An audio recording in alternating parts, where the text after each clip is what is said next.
water birth po ang napiling paraan ng panganganak ng ating mga kausap na inay. Alam mo, there's a time, kinonsider ko to. Can you imagine? Nababasa-basa ko lang yung ways of birthing. Pero ko, naku, walang epidural. Wag na, di ko kaya. Yung pain ba? Baka yung pain threshold ko mababa eh. Pero ang bilib ako sa kainay na ito. Sobra. At kung kayo mga inay, kino-consider nyo rin po subukan, paano nga ba yung paghahanda? Yeah. Dapat well-equipped ka with information. Ano bang dapat gawin para sa safety din ng mommy at baby? Itatanong po natin yan lahat kay Inay Rosa Mirasol, ang inay na piniling mag-water birth sa kanilang first baby. Yan, may business on the side din si Inay na i-chika niya sa atin mamaya ang Likhaan Ceramics. Pero pag-usapan muna natin yung water birth journey. Hi, Inay! And Itay, Tara. Twinning kayo, I love it. Yan ang support ng tatay, di ba? Twinning! Present for the nanay at pati shirt. Pero sa totoo lang, hindi kasi magagawa to ng inay kung wala si Itay sa water birth. Di ba, Inay? Inay Rosa? Tandaan po talaga. Yeah. Kailangan magkatuwang. I love it. Kasi yung, batiin nyo muna lahat ang gusto nyo batiin. Hello po sa lahat. Ay, patipid naman ng tatay Yano, ni Itay Yano. But anyway, ayan po ang ating mga guests, si Itay Yano and si Inay Rosa. And yun nga, Inay Rosa, tanong mo na sa amin, itatanong na namin sa inyo, paano ba nagsimula yung water birth journey ninyo? Like, paano mo naisip na ito yung gusto mo at paano mo inopen up kay Mister? Apo, kasi malalim po yung affinity ko with water. Gusto ko po talaga na sa tubig manganak, umpisa pa lang. Tapos nung nalaman ko pa po na yung environment sa loob ng tiyan ng nanay ay pareho po ng kapag lumabas siya sa warm water. So napakabanayad po ng paraan, napakahinahon, kalmado, yung paraan ng paglabas ng baby. So sabi ko, yun yung pinakagusto kong paraan ko paano manganganak. Wow. Tapos mayroon din akong autonomy over my body, yung pwede akong mag-move sa paraan na komportable sa akin, yung iba't ibang birthing positions, pwede kong gawin. Kasi sa hospital setting, medyo limitado yung ganong choices. For Itay, paano ka na-convince na this is the best way to birth? Ako rin po nung una ay hindi ko ma-imagine kung paano manganak sa tubig.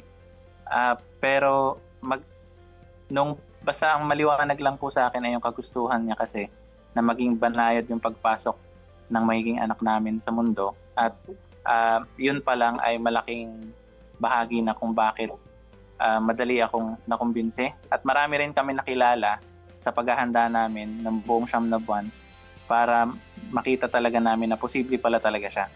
At siya pala ay pwedeng maging accessible, siya ay pwedeng maging ligtas basta meron kang tamang plano at mga tamang kasama para magabayan kayo dun sa proseso na yun.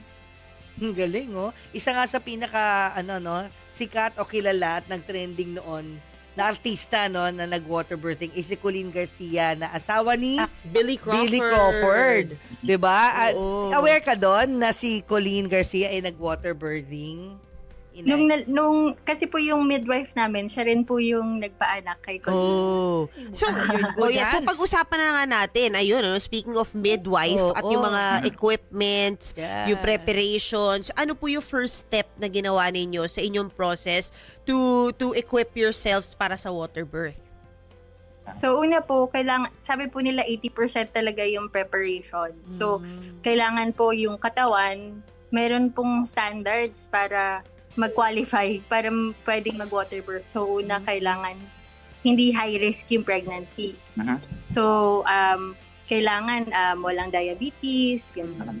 Tapos, pangalawa, yung movement exercises po. So, nakatulong po sa akin yung pag-open ng pelvic floor, yung mga yoga exercise. Yes. Yun po, sobrang halaga po nun. Kasi hindi pwede na mag-water birth ka lang, pero hindi mo alam kung paano huminga ng maayos, kung paano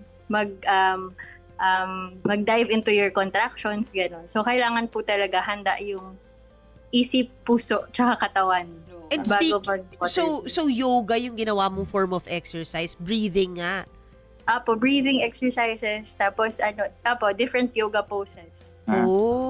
Pero maliban po doon ay meron pong mga binibigay din na mga workshop, yung yung Marikina Maternity Clinic and Lying In. Sila po yung naging kasama namin dun sa proseso. So sila yung nagagabay din sa amin ano yung mga kailangang aralin, ano yung mga kailangan planuhin. Kasi bago pa po mangyari itong lahat, mayroon ng birth plan na binubuo, kasama na yung paghahanda. Pero Plus, maliban may doon, childbirth preparation class din. may mga klase po. With gracious birth. Oo, kasama naman si Dula Ria. Yung mga dula naman, sila yung tumutulong sa mga nanay na ano yung mas emotional support. Pero maliban doon, magaling din silang yung may mga alam silang masahe, may alam silang mga iba't ibang pamamaraan kung paano mas magiging kalmado yung nanay, paano magiging mas mailalagay siya sa tamang kalagayan at kaisipan para maging mas madali yung panganak. At kasabay po noon, at tuloy-tuloy pa rin ang aming pagbisita sa aming OB. At kasama din namin yung OB namin, hindi man siya kasama dun sa mismong proseso, ay kasama siya na ina-update namin kasi kung ano mang mangyari dun sa home birth at water birth na ginagawa namin, kailangan alam niya rin para makapaghanda siya. Kung kailangan man namin lumipat ng lokasyon, lahat po ng ginagawa namin ay maayos yung pakikipag-ugnayan sa aming OB para alam niya din kung paano maghahanda. So, speaking of location, saan ka nanganak? Sa bahay po. Sa bahay. So, kaya Dito naman. po, malapit dito sa... That's Question, so, if anything goes wrong, ano ba, hindi mo masabi, di ba? Oo. Maraming hindi mo pe-predict eh. May naka-standby ba kayo na Ambulance. ambulance? Apo. Apo, kasama na siya sa plano. Tapos, Yun. equipped din po yung birth team namin. So, yung midwife din po ay registered nurse. Tapos, yung OB po namin, is just 10 minutes away yung Ayun. hospital po. Importante yung plan B. importante, plan B. Oo. Pero Apo. mahal po ba to? Yun nga, kasi parang may birth team, may standby ambulance. May glam team, may Oo, birth oo, team. oo. Ano Akala pong mga din namin gastos nung una. involved? Oo. Apo, akala din po namin ng una ay mahal yung water birth. Pero dahil po yung, Saka lalo na home birth. lalo na yung home birth. Pero dahil nga po yung CLI, sa mga kapartner namin, advocacy po kasi talaga nila yung gentle birthing. Kaya nagbibigay sila ng mas accessible na presyo. Hindi man ganun kababa, kagaya lang siya ng panganak sa hospital. So kung pupunta ka sa clinic nila, pwede kasing doon mismo yung panganganak ay 35, parang ganun to 45. 45. Tapos nung pagpupunta sila dito, kasi dadalhin nila yung buong clinic nila dito, dala nila yung gamit, dito sila ng ilang araw, iintayin ka talaga nila manganak. Kasi hindi ka nila iwanan. Basta nagsimula na yung mga senyales. Contraction. Opo. Iintayin ka nila at tutulungan ka nila hanggang doon sa buong proseso na yun. Wow. Aabot ng 70. 70. Mahal din. So, Oo. opo. So, yun po ang aming... Pero pareho lang po siya ng rate dun sa Correct. hospital. Tapos Oo. sa iba pang hospitals, it may cost More. higher. Of course. Ako, another curious question. So, syempre, nanganak na, lalabas na yung baby. Same, di ba, same water environment. Paano yung itsura ng baby? Di ba, syempre, pag nanganganak mula sa water, may sasalo yung OB, di ba? Ang first hands na sasalo sa anak mo, yung OB mo, di ba? Ito, paano pag lumabas, di ba, may umbilical cord pa, di ba? Oo. Tama? Paano, natural Apa. daw ba na pag yung baby, na natauhan siya na, ibang environment na to, totoo ba na parang nagsuswimming yung baby doon sa tubig? May video Opo. ba kayo nun? So, Totoo? para po siyang nag-dive, nag-swimming. cute. Kasi hindi agad siya, kinuha. Oo. Nice. Tapos si po yung sumalo sa kanya. So after nung midwife, Oo. tapos hinintay ni siya, yung tatay po yung Wow, Tapos iiyak din yung pag- baby. Oo. Pagdating po ng baby, hindi po siya umiyak. Pero sabi ng midwife, wag kayo matakot, maganda yung kulay niya. Tapos yung humikab lang po siya. So may gentle yawn. Parang gawanan siya. Cute. Yun din. May video kayo nun? May video kayo ng moment May na yun? video po. Apo, may meron.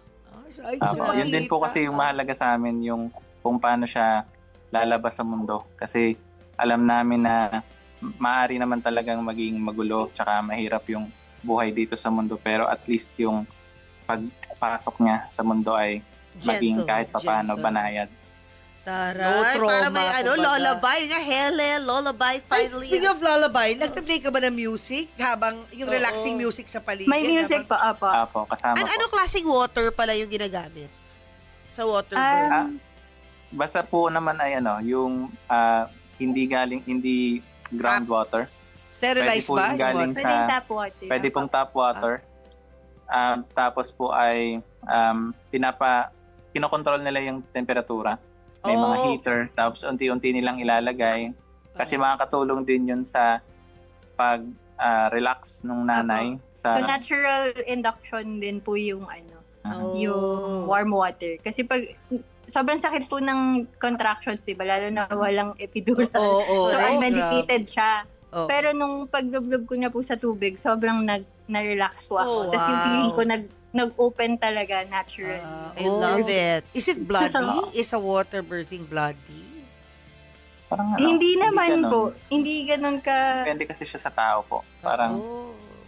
at hindi rin nagkaroon ng Nag-cut ng umbilical?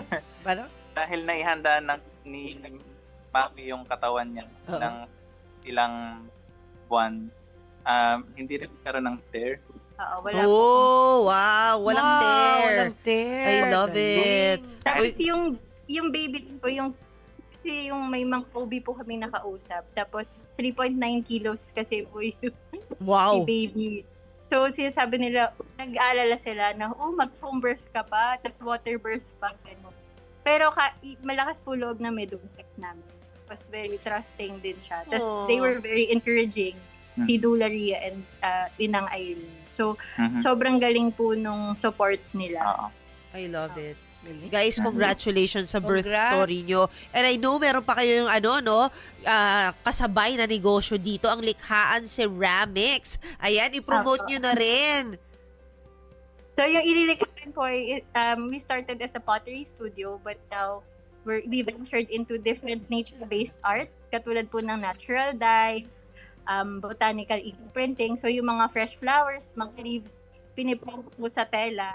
Ganon. Ay, Tapos, ganda. we also make paint using plants, using dyes also. So, yun pong ginagawa namin. We do shops around the Philippines actually. So, kung mayroon pong gusto mag-invite sa amin, umikot po kami sa Pilipinas. But we have our studio here in Batangas. Dito po sa San Pascual. Malapit po kami sa Piel.